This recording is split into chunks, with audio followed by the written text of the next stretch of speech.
For over a decade now, the world has been waiting for any sign of hope of the next installment in the F-Zero series. Well, Nintendo, enough of the cute DLC nods, enough of the cameos in other games, enough of the remastering of classic tracks. We want a real comeback story.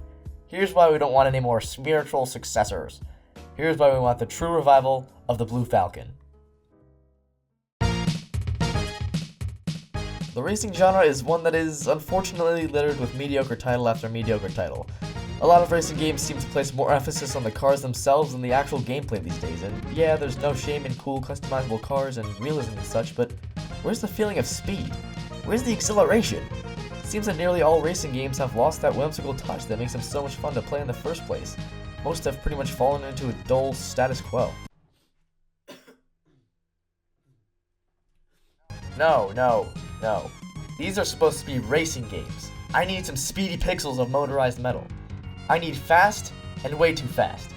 And this is where F-Zero shines and undoubtedly sets itself apart from the others in terms of the sheer rush that is felt while playing. Never have I played a game that has kept me so engaged purely due to how fast I felt. The surroundings and the track itself seem to zip by as the speedometer cranks up into the upper hundreds. The vehicles swiftly jolt left and right with each minute movement of the analog stick, and the upbeat rockin' soundtrack further raises the tempo to new heights. There's an overwhelming aura of intensity and excitement because the game gives you no time to relax. It's just a mad rush the entire time, and I don't know about other people, but that's what I want from a racing game. In the midst of a genre riddled with consistently samey, uninspired racetracks, F-Zero stands out once more with colorful, living courses that will twist and turn in any different direction like a serpent. And it's the fast-paced, invigorating gameplay coupled with the unique, tangled racetracks that gives F-Zero its own identity, and a run for its money in terms of the finest racing franchises of all time. So the question is, what are you waiting for, Nintendo?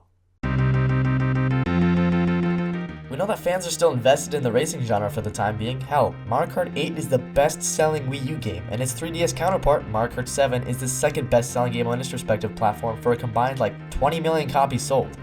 I'd be completely surprised if a new F-Zero title disappoints in sales. Its style of gameplay would be a very fresh change of pace from the typical racer, and I can honestly see it being the perfect speedy counterpart to the Mario Kart series, which tends to lean more on course aesthetics and creative new spins on the kart racing formula, while F-Zero complements that with its purely fast action-oriented gameplay. I also think that, unintentionally, Nintendo created one of the most marketable IPs in Captain Falcon after placing him in the Super Smash Bros. Universe, as he's now one of the most venerated characters in the fray. Don't believe me? Ask anyone who's played a Smash Bros. Game to name the first 5 non-Mario characters, and I can guarantee that 99% of the time, Captain Falcon will be on that list.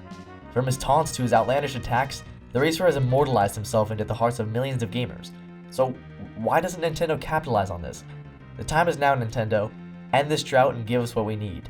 It's time to once again give the captain the limelight that he deserves.